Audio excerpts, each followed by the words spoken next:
hoje queria convidar você a abrir a sua Bíblia aí no livro de 2 Crônicas, no capítulo 28. 2 Crônicas, capítulo 28. É um texto que fala de dois reis, o 28 e o 29 fala de um rei, o pai, e o 29 fala de seu filho. E é um texto que às vezes a gente passa meio que despercebido por eles, mas ele tem ricas pérolas, ele tem ricos tesouros para a nossa caminhada cristã, e que a gente, 2 Crônicas 28, a partir do versículo 1. 2 Crônicas 28, a partir do versículo 1. Então, esse texto, a gente vai andar por ele, andar principalmente pelo capítulo 29, mas ele é a base daquilo que Deus quer trazer para nós nessa noite. O reinado de Acás, rei de Judá. Acás tinha 20 anos de idade quando começou a reinar e reinou 16 anos em Jerusalém. Ao contrário de Davi, seu predecessor, isso é importante, viu? Não fez o que o Senhor aprova. Então Acás, a primeira marca de Acás para essa noite, para que a gente entenda, ele não fez o que o Senhor aprova. Versículo 2: ele andou nos caminhos dos reis de Israel e fez ídolos de metal, a fim de adorar os Baalins. Queimou sacrifícios no vale de Ben-Rinom, e chegou até queimar seus filhos em sacrifício, imitando os costumes detestáveis das nações que o Senhor havia expulsado de diante dos israelitas. Também ofereceu sacrifícios e queimou incenso nos altares idólatras, no alto das colinas e debaixo de toda árvore frondosa. Por isso, o Senhor, o seu Deus, entregou nas mãos do rei da Síria. Os arameus o derrotaram, fizeram muitos prisioneiros entre o seu povo e os levaram para Damasco. Israel também lhe infligiu grande derrota. Num único dia, Peca, filho de Remalias, matou 120.000 soldados corajosos de Judá, pois Judá havia abandonado o Senhor, o Deus dos seus antepassados. Aí você pula aí para o 19, versículo 19. O Senhor humilhou Judá por causa de Acás, rei de Israel, por sua conduta desregrada em Judá, muito infiel ao Senhor. Quando chegou Tiglat-Pileser, rei da Síria, causou-lhe problemas em vez de ajudá-lo. Acás apanhou algumas coisas do templo do Senhor, do palácio real e dos líderes e ofereceu ao rei da Síria, mas isso não adiantou. Mesmo nessa época em que passou por tantas dificuldades, o rei Acás tornou-se ainda mais infiel ao Senhor. Ofereceu sacrifícios aos deuses de Damasco que o haviam derrotado, pois pensava: já que os deuses da Síria os têm ajudado, oferecerei sacrifício a eles para que me ajudem também. Mas eles foram a causa da sua ruína e da ruína de todo o Israel. Acás juntou os utensílios do templo de Deus e os retirou de lá. Trancou as portas do templo do Senhor e ergueu altares em todas as esquinas de Jerusalém. Em todas as cidades de Judá construiu altares idólatras para queimar sacrifícios e outros deuses, e provocou a ira do Senhor, o Deus dos seus antepassados. Os demais acontecimentos do seu reino, todos os seus atos, do início ao fim, estão escritos nos registros históricos dos reis de Judá e de Israel. Acás descansou com seus antepassados e foi sepultado na cidade de Jerusalém, mas não nos túmulos dos reis de Israel. Seu filho Ezequias foi o seu sucessor. Oremos. Senhor nosso Deus, amado, precioso, querido Pai, graças te damos, Senhor, pela oportunidade que temos de estar na Tua presença, pela rica oportunidade que temos, Senhor, de Te louvar, de Te exaltar, de Te engrandecer, porque só Tu és digno de louvor, glória, adoração e exaltação. Nessa noite, que nós possamos continuar Te adorando através da Tua palavra, Senhor, mas que Tu fale aos nossos corações, que Tu fale à mente e aos corações de cada um que está aqui presente, Senhor. E eu Te peço isso, Pai, já me entregando em Tuas mãos, reconhecendo que não sou nada, que não tenho nada para oferecer, que sou pecador e preciso da Tua misericórdia. Fala aos corações dos meus irmãos e das minhas irmãs que estão aqui nessa noite, porque eles não vieram aqui para escutar homens, mas vieram aqui para escutar a Tua voz. E assim eu Te peço, Senhor, fala aos corações deles poderosamente, transforma vidas, transforma histórias, liberta cativos e faz com que o teu nome seja glorificado essa noite. É assim que eu te oro, no nome santo do teu Filho Jesus, que todos digam amém. Nós estamos diante aqui de uma história de um rei que foi extremamente penalizado pelas más escolhas que ele teve. E eu queria situar, antes da gente entrar mais a fundo na exegese da palavra, da exegese desse trecho, para que vocês entendam em que situação, em que lugar histórico a gente está aqui no capítulo 28 de 2 Crônicas. 2 Crônicas, esse trecho da Bíblia, ele fala de um momento muito, vamos dizer assim, triste na história de Israel, porque nesse momento a gente tem o reino dividido. Deus faz uma aliança com Abraão, né? Diz que ele vai ter um filho, dá a ele Isaac, Isaac tem Jacó, Jacó tem 12 filhos, esses filhos, né, vão gerar as 12 tribos de Israel. Esse povo é acolhido, o irmão dele, José, vai ser escravizado lá no Egito, esses irmãos são acolhidos lá com seu pai, e aí depois de 400 anos de escravidão, esse povo é liberto, né? Deus liberta ele através das 10 pragas do Egito, e eles vão para a terra de Canaã, e lá se dividem em 12 tribos, e essas 12 tribos no começo, cada uma dividia o poder, ela tinha o poder centralizado em cada tribo, ou seja, em cada tribo tinha um juiz, não era rei ainda na época, eram juízes, e cada juiz comandava a sua tribo. Eles se uniam mais efetivamente quando tinha alguma guerra, mas não existia o reino unificado de Israel.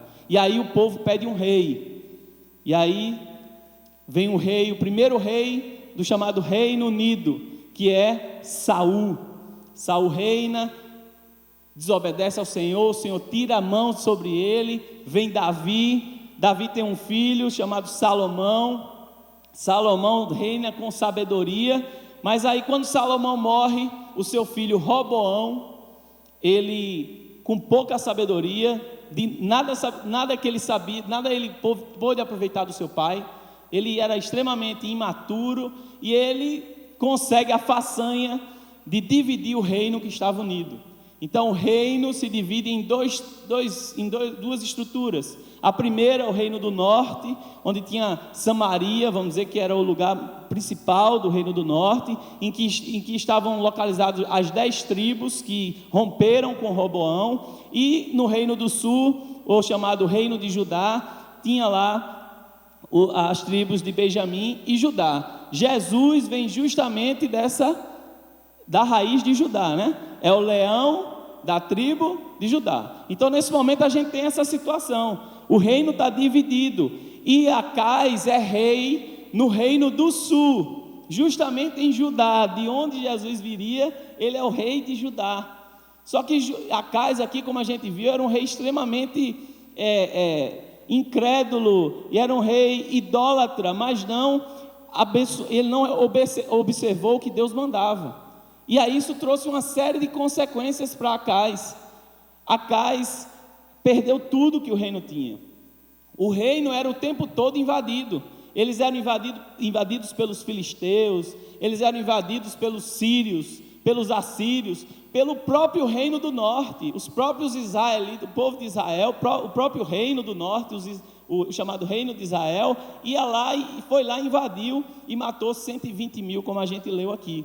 Então a gente tem esse cenário aqui em 2 Crônicas 28, de um rei idólatra, de um rei que destrói a nação, de um rei que, quando a gente lê no versículo 27, ele era tão mal visto pela sociedade, ele era tão mal visto pelo povo, né, do reino de Judá, que quando ele morreu, o povo nem botou ele junto aos outros reis.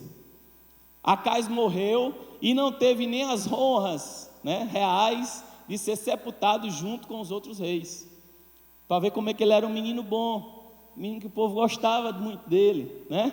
E aí eu me lembro aqui de uma história, né, porque nem quando ele morreu ele ficou bom, né? A gente geralmente vê que quando o cabo morre, o cabo fica bom, né? Todo mundo vem elogiar. E eu me lembrei de uma história agora de um pastor que estava fazendo um culto fúnebre, né? Um velório.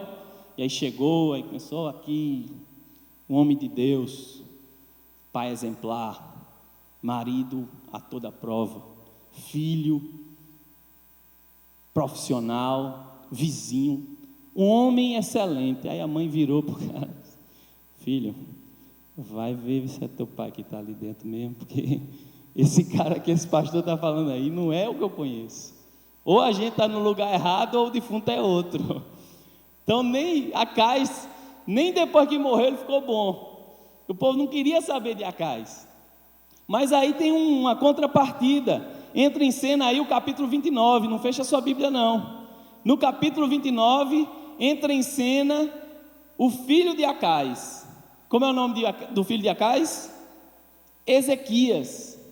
Ezequias herda, se é que se pode falar que isso é alguma herança, né? O cara que recebe um reino destruído, destroçado, as paredes, né, derrubadas, os portões queimados, né, invadido por outros povos, não tinha mais riqueza, não tinha mais exército, porque tinha sido fustigado pela guerra. Então esse rapaz, esse Ezequias, recebe como herança esse grande reino. Mas há alguma coisa aqui que diferencia Ezequias de Acais.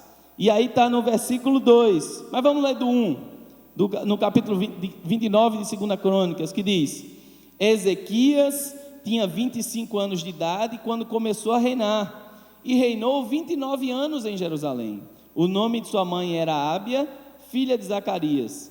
Ele fez o que o Senhor aprova, tal como tinha feito Davi, seu predecessor.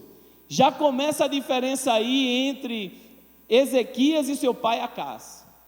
Ezequias é um homem que é marcado na Bíblia como alguém que fez a vontade do Senhor. Ezequias é alguém cravado no corpo da Bíblia como alguém que, se como Davi fez, ele também fez, ele obedeceu, ele foi um servo fiel ao Senhor. Isso já é a primeira diferença entre Acás e Ezequias. Agora a questão é que o reino, ele era um queijo suíço. Em todo canto o povo entrava. Era fácil penetrar no reino de Judá, porque ele não tinha mais muros, ele não tinha mais portões, ele não tinha mais nada, né? Na minha infância, era que todo mundo batia no reino de Judá, todo mundo chegava lá e dava no reino de Judá, ele apanhava de todo mundo. Quando eu era criança, tinha uma brincadeira que chamava cuscuz. E aí quem tem mais de 40 sabe o que é isso, né? Cuscuz. Fazia um montinho de terra, botava um pauzinho assim no meio, e cada um ia tirando um tufozinho da terra. Se o pauzinho que tivesse no meio caísse, o cara que derrubou o pauzinho ia apanhando do lugar até o poste. É uma brincadeira bem saudável, né? Bem entrosar as pessoas. Então o cara ia apanhando. Então o reino de Judá era esse cara que saía apanhando. Ele apanhava de todo mundo. E Ezequias recebe esse reino, um reino destroçado, destruído. O que Ezequias viu durante a sua vida foi seu pai perdendo lutas. Foi seu pai ele viu seu pai perdendo as riquezas, ele viu seu pai perdendo exércitos, ele viu seu pai perdendo poder, ele viu seu pai perdendo a dignidade. E aí todo mundo olha para Ezequias e vai dizer assim: não, filho de peixe, peixinho é. Todo mundo olhava para Ezequias e dizia: meu amigo, vai dar a mesma coisa que o pai. O reino de Judá vai sofrer as mesmas consequências que Judá sofreu na mão de Acais. Então Ezequias entra no poder já com esse estigma. E talvez você esteja aqui e também carregue na sua vida algum estigma, alguma história da sua família que as pessoas atribuem essa história a você, né? Eu, por exemplo, eu tenho um histórico que não me orgulha, mas faz parte da minha vida e é o que eu sou, e me formou e faz meu modo de pensar. Mas eu tenho um histórico na família de muitos divórcios. E quando eu me casei, todo mundo dizia: meu amigo, até porque a minha conduta não era uma conduta muito correta. Só depois é que eu vim me converter de verdade. Quando me casei, a pessoa dizia: rapaz, esse casamento não vai durar não. O avô já se separou, os pais, os irmãos, meu amigo, ele é o próximo da fila. Então tinha um estigma sobre a minha vida. Os outros olhavam para mim e diziam: rapaz, esse casamento não vai durar. E Ezequias estava com esse estigma sobre a vida dele.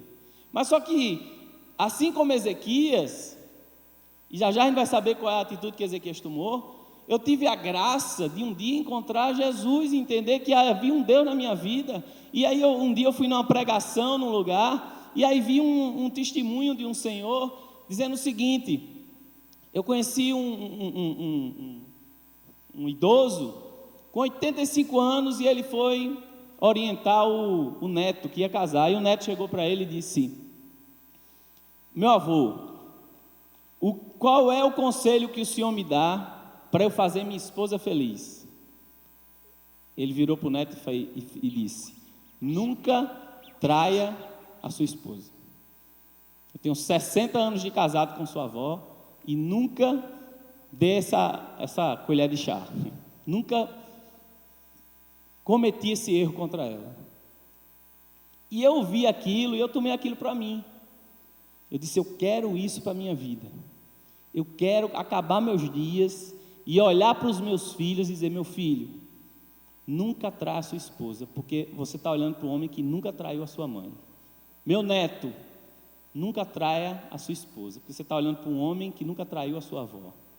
E eu coloquei isso aqui no meu coração, e eu luto e brigo comigo mesmo para que eu consiga cumprir essa meta da minha vida, porque eu não aceitei e não vou aceitar que um dia alguém diga que eu vou fazer a mesma história que os meus antepassados fizeram.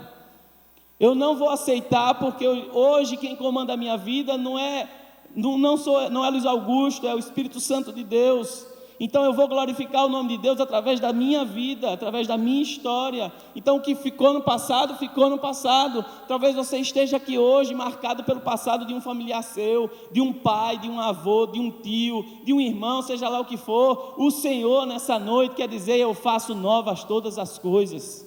Quebre essa cadeia. Ezequias vai quebrar essa cadeia, e Ezequias vai nos dar lindas lições acerca de como frustrar. E foi o tema que eu dei a mensagem hoje, não está ali atrás, mas frustrar expectativas para glorificar o Deus, frustrar expectativas dos outros, para que Deus no fim seja glorificado. Todo mundo achava que Ezequias ia ser igual ao pai, e no fim das contas, ele glorificou ao nome do Senhor. E a gente tem que fazer como Ezequias fez, porque ele foi criado nesse ambiente de derrota, ele foi criado nesse ambiente de caos, ele foi receber uma herança maldita, né? E como é que a gente se comporta diante disso? É a pergunta que eu faço hoje a você. Você que pode estar vindo de um lar desfeito, de um lar destruído, de um lar que você traz uma carga negativa durante a sua vida, o que é que você faz diante disso?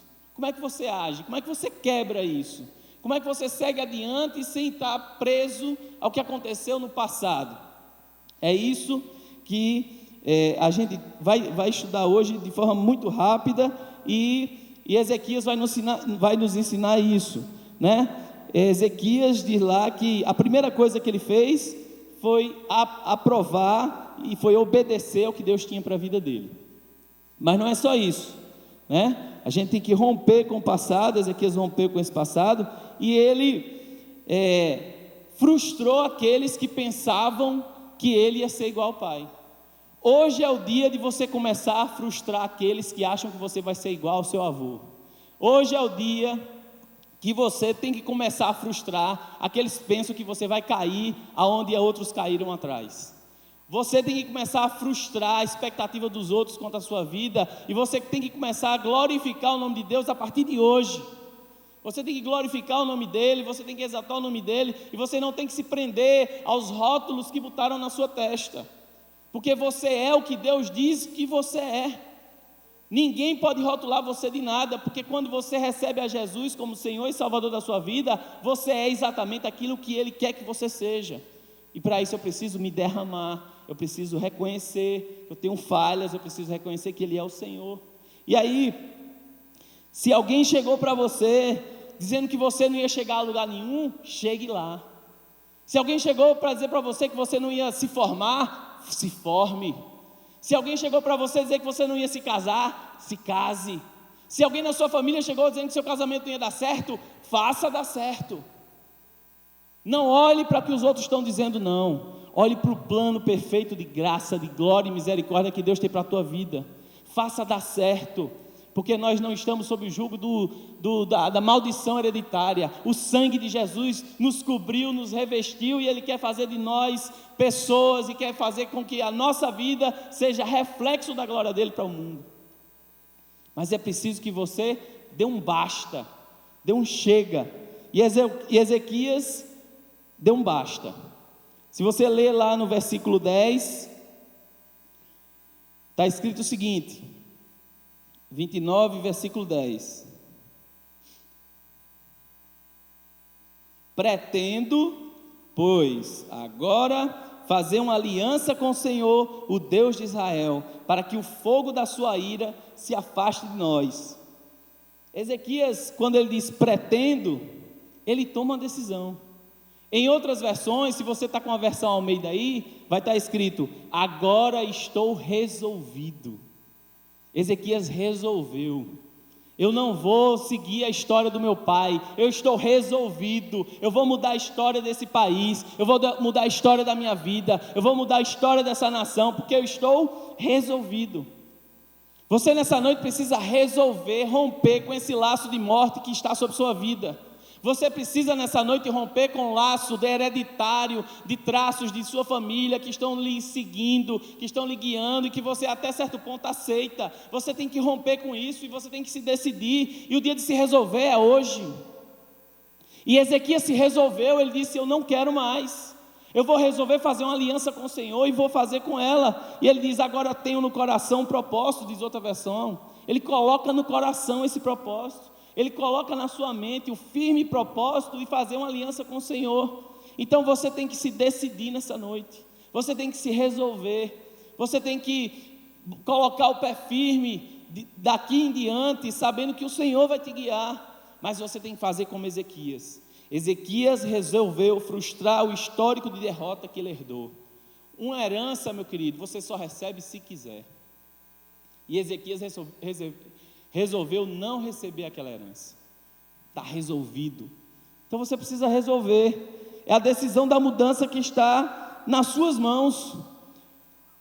O papel de decidir, o papel de resolver não está na mão de Deus, não. O papel de decidir, o papel de resolver não está na mão dos seus familiares.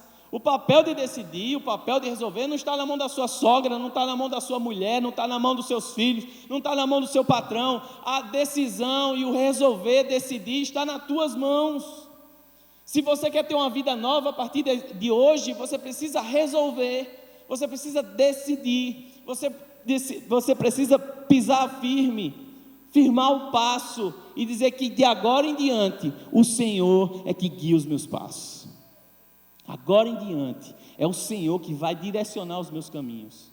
Decida, faça isso. Não fique olhando para trás, não fique olhando para o passado, não fique olhando para o histórico da sua família. Olhe para a cruz, olhe para a cruz de Jesus, aquele que derramou o sangue por você. Ezequias tem essa lição linda, essa primeira lição que ele nos dá. Ele decidiu fazer uma aliança com o Senhor. E aí ele vai, né? É certo que a gente, se Deus não nos ajudar, a gente não vai chegar muito longe não, mas essa decisão, essa motivação do coração que eu e você temos que ter, tem que partir do nosso interior. Ele não vai partir de fora, ele não vai partir de outra pessoa. Só você pode decidir acerca de mudar a sua vida. E hoje Deus nos dá uma oportunidade linda de começar a mudar histórias que estão nos fazendo entristecer, talvez por décadas, talvez por anos, talvez desde que a gente nasceu. Hoje é dia de mudança. E aí, Ezequias, quando diz que quer fazer uma aliança de Senhor, é como se ele tivesse botado uma placa. Agora eu estou sob nova direção. Eu agora estou sob novo comando. Eu não estou sob o comando de Baalins. Eu não estou sob o comando de Deus falsos. Eu estou sob o comando do Deus dos exércitos, o Senhor dos senhores. E você tem que botar essa placa na sua vida também, no seu coração. Você tem que dizer: quem está no seu comando é o Espírito Santo do Senhor. Eu estou sob outro comando, não é o comando de palavras do passado, de heranças malditas, mas é o Espírito Santo, é o Deus Altíssimo, é Jesus Cristo que comanda a minha vida sob nova administração. A administração da sua vida tem que estar nas mãos do Senhor. Então, além de decidir, você tem que colocar a administração da sua vida sobre a mão do Senhor. Então, se o seu casamento está ruim, você decida que ele vai ser bom. Se seu filho está desobedecendo, você decida ter uma relação melhor com ele. Se você não tem sido um profissional bom, decida ser um profissional excelente. Se você não tem sido um bom filho de Deus na igreja, não tem reclamado de tudo, tem sido um cara que só vê coisa errada na igreja, ao invés de glorificar a Deus, reveja seus conceitos, reveja a sua história, mude, deixe que a administração do Espírito Santo conduza a tua história. Não se prenda aos seus conceitos, aos seus achismos. Sabe o que é o grande problema que a gente enfrenta aqui muito, com alguns irmãos e irmãs? São os achismos. Eu não acho que isso seja bom. Mas não acha baseado em quê, amigo? Não acho. Toda vez que a gente vai tomar uma decisão na igreja, se ora, se planeja, se consagra, coloca aos pés do Senhor, se discute, se reúne, aí chega a tomar uma decisão. Aí toma uma decisão, irmãozinho, eu não acho que isso seja bom não. Meu irmão, que você já orou por isso, pelo menos? Será que a nossa igreja não é digna da sua confiança? Será que a nossa igreja não é digna de você olhar para o que foi demandado e você dizer: não, eu vou me submeter?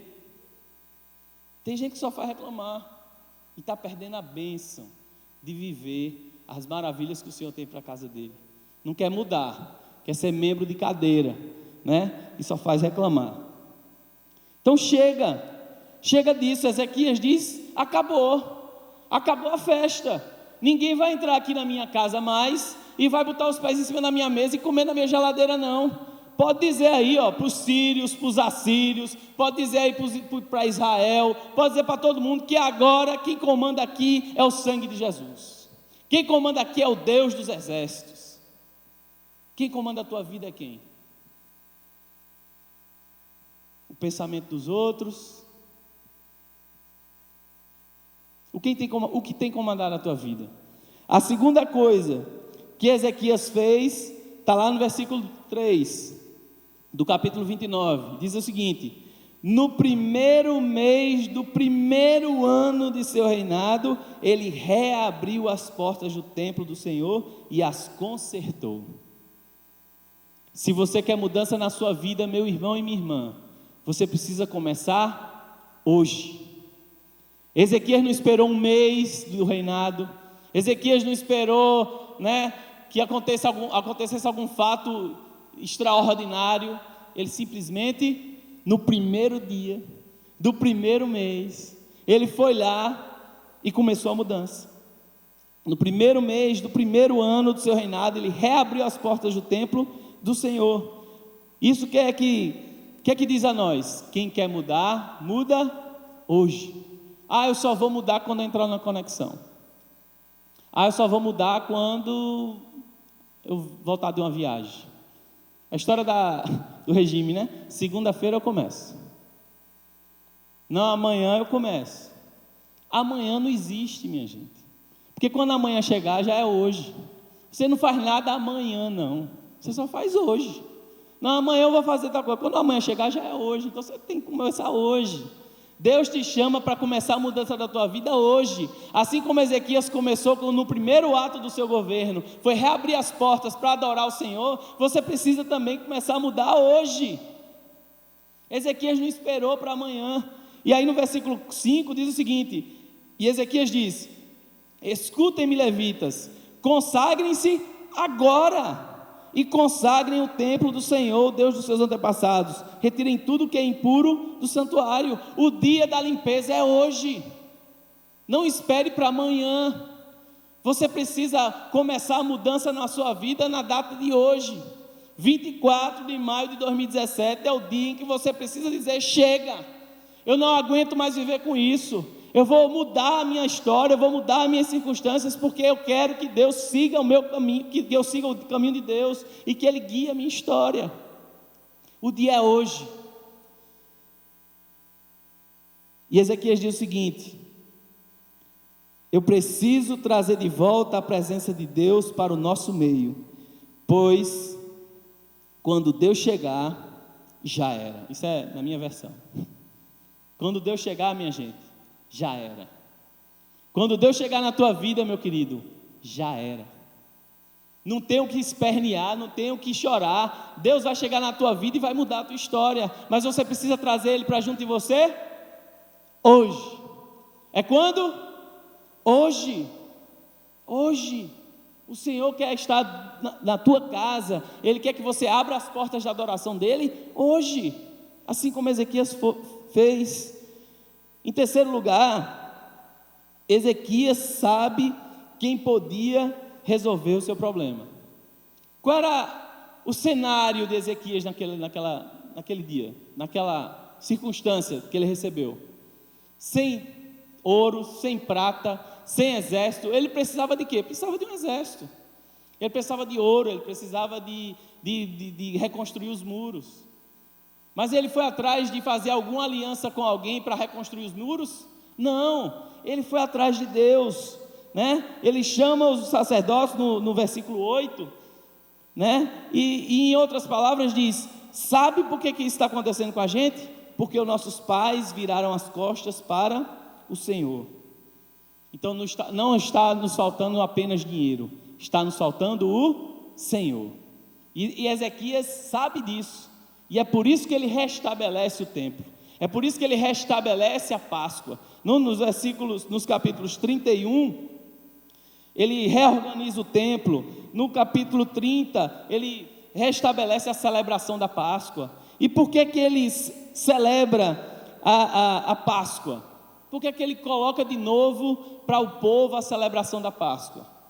Ele coloca de novo e ele celebra a Páscoa com o povo para dizer o seguinte: olha, o Deus que libertou os nossos antepassados do Egito é o mesmo que pode nos libertar hoje. O poder dele não mudou, o poder dele é o mesmo. E a mesma coisa que a gente tem que dizer hoje: o mesmo Deus que libertou 4 milhões de pessoas no passado do Egito é o mesmo Deus que pode libertar minha vida hoje. Os ouvidos do Senhor não estão mocos, que não possam nos escutar. A sua mão não está encolhida, que não possa nos agarrar. Meu irmão, o poder de Deus não mudou. Ele é o mesmo ontem, Ele é o mesmo hoje e será para sempre. Traga à sua mente aquilo que traz esperança. Se você hoje tem passado por circunstâncias, por dificuldades, olhe para trás e veja o que Deus fez por você já. A Bíblia diz que a gente tem que trazer à mente o que nos traz esperança. É a música, né?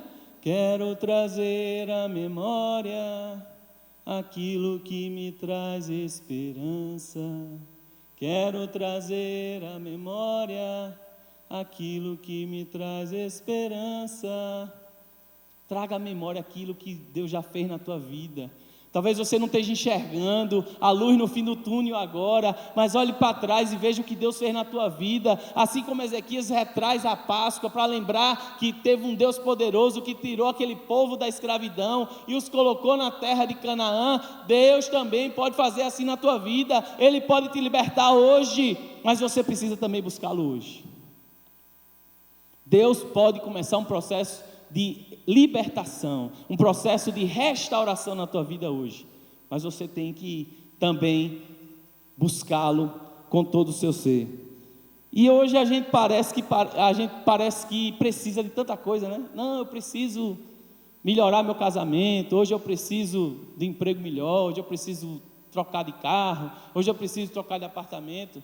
Meu irmão, a única coisa que você precisa de verdade é a presença de Deus na tua vida. A única coisa que vai fazer diferença de fato na tua vida é a presença do Senhor viva e eficaz, mudando a tua história, mudando o teu caminhar, mudando o teu jeito de pensar, mudando o teu jeito de olhar, mudando o teu jeito de falar. A única coisa que você precisa é da presença de Deus. E Ezequias sabia disso. Ele não foi atrás de outros reis para construir o muro. Ele não foi atrás de outros reis para construir os portões derrubados. Ele não foi atrás de ouro nem de prata. Ele foi atrás da verdadeira riqueza, que é Jesus Cristo de Nazaré, o Deus Altíssimo. E ele restabelece o templo. E aí Ezequias começa a ganhar credibilidade. E aí eu já estou partindo para o final já. Ezequias ganha essa credibilidade com o povo. E aí tem uma certeza, meu irmão.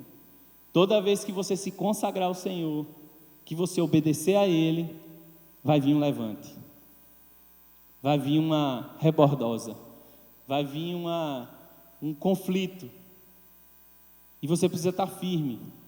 E na vida de Ezequias veio um conflito.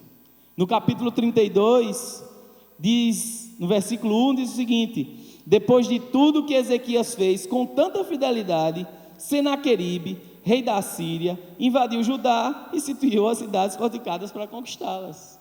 O que é que esse texto diz para mim e para você? Meu irmão, apesar de Deus estar sobre a nossa vida, nós não estamos imunes nem isentos de problemas.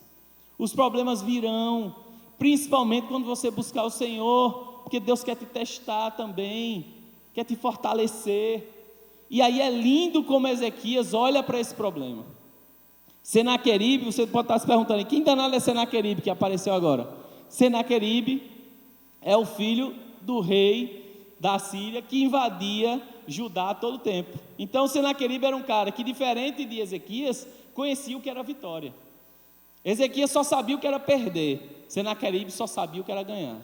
E Senaqueribe chega lá e diz: não, eu vou tomar tudo, vou ganhar tudo aqui, meu amigo. E aí eu queria que você lesse comigo o versículo 7, quando Ezequias percebe, do capítulo 32, quando Ezequias percebe que Senaqueribe sitiou, está em volta do reino de Judá, para invadir, para tomar, assim como acontecia no passado, ele olha para os seus e diz o seguinte: sejam fortes e corajosos, não tenham medo nem desanimem por causa do rei da Síria e de seu enorme exército, pois conosco está um poder maior do que o que está com ele. Ao invés de falar o rei da Síria aqui, chama o seu problema. Você pode dizer assim, seja forte e corajoso, não tenha medo nem desanime por causa desse problema no seu casamento, pois comigo está um poder maior do que o que está com o problema. Chame o rei da Síria aí do que você quiser. Se é um problema de desemprego, você olha para esse texto e diz: seja forte e corajoso, não tenha medo nem desanime por causa do desemprego, pois comigo está um poder maior do que está com ele. Deus está contigo, meu irmão. O poder maior está contigo. Um com Deus é maioria. Você pode estar sozinho, se achar isolado do mundo, mas o Senhor dos Exércitos está à tua volta, os anjos do Senhor estão te rodeando, e não há nada que possa impedir a ação dele na tua vida, nem no que ele quer fazer na tua vida e nos teus propósitos. Maior que está em ti do que o que está no mundo. É lindo ver Ezequias olhar para Senaqueribe e dizer: tem problema não tenho um exército, não tenho muros, não tenho portões, mas maior é o que está conosco do que o que está com ele. E ele continua, Ezequias diz: com ele está somente o poder humano, mas conosco está o Senhor, o nosso Deus, para nos ajudar e para travar as nossas batalhas. O Senhor está guerreando por ti, o Senhor está batalhando por ti. Você precisa crer nisso. Você não pode baixar a sua cabeça, você não pode desfalecer diante do seu problema. Talvez seu problema hoje seja de saúde. Não há Deus maior, não há doença maior do que o nosso Deus. Ele é o Deus do impossível. Talvez o médico tenha dito a você que não tem jeito, mas é maior do que a doença, é o que está conosco. Maior do que o seu problema é aquele que está conosco. Só que Senaqueribe é ousado. Senaqueribe manda uma carta. Senaqueribe manda uma carta para Ezequias e diz: pode sapatear à vontade, amigo. O Deus que você falou já perdeu não sei quantas vezes para o meu pai e para os meus antepassados. Todas as nações que se voltaram contra a gente perdeu, então você vai perder também. E mandou essa carta não só para Ezequias, mandou para todo mundo. O que é que fez Ezequias? Versículo 20: por tudo isso, o rei Ezequias e o profeta Isaías, filho de Amós, clamaram em oração aos céus. A chave que abre o livre acesso do Senhor para com você é a sua oração.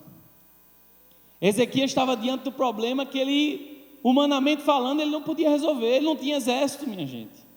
Senaqueribe estava lá babando para entrar em Judá, doido para fazer a festa de novo lá na região. O que é que faz o nosso Ezequias? Um homem que de fato obedeceu ao Senhor, se junta com o sacerdote e começa a orar. Você tem orado por seu problema? Ou você tem esperado que o seu problema se resolva do céu? Caia do céu a solução. Tem gente que está assim, vivendo problema, mas não para fazer uma oração ao Senhor, para dizer: Senhor, eu confio em Ti. Eu não tenho forças para resolver esse problema, mas eu sei que Tu és poderoso. O Senhor quer ouvir tua oração, querido. O Senhor quer ouvir tua voz. Quer que você se derrame na presença dEle. Ezequias fez isso, se derramou. E o que aconteceu? Versículo 21. E o Senhor enviou um anjo que matou todos os homens de combate e todos os líderes e oficiais do acampamento do rei assírio, de forma que este se retirou envergonhado para a sua terra. E certo dia, ao adentrar o templo de seu Deus, alguns de seus filhos o mataram à espada. Um anjo. Deus só mandou um anjo e resolveu o problema de Ezequias. Uma palavra só do Senhor pode resolver todo o seu problema. Mas ore, se dobre, reconheça o poder dele na sua vida. E Ezequias, diferente do seu pai, se você em casa tiver curiosidade, você lê no versículo 27 em diante, você vai ver como Ezequias foi próspero, como Ezequias foi abençoado por Deus, por causa da sua obediência. Ezequias pisou fora da bola. Teve uma circunstância que ele passou, que Deus queria tirar a vida dele, e Ezequias é esse cara que ganhou 15 anos de vida a mais, por causa do que se reconheceu o seu pecado. Mas Ezequias, diferente do seu pai, não deixou com que a marca do passado e da sua família colasse na testa dele. Ele disse: eu não aceito isso. E sabe o que é que você vai dizer para Deus hoje, nessa noite? Você vai pedir a dele que ele dê uma nova história, um novo caminho. E aí você vai sair cantando hoje assim: uma nova história Deus tem para mim, e um novo tempo Deus tem para mim. Tudo aquilo que perdido foi,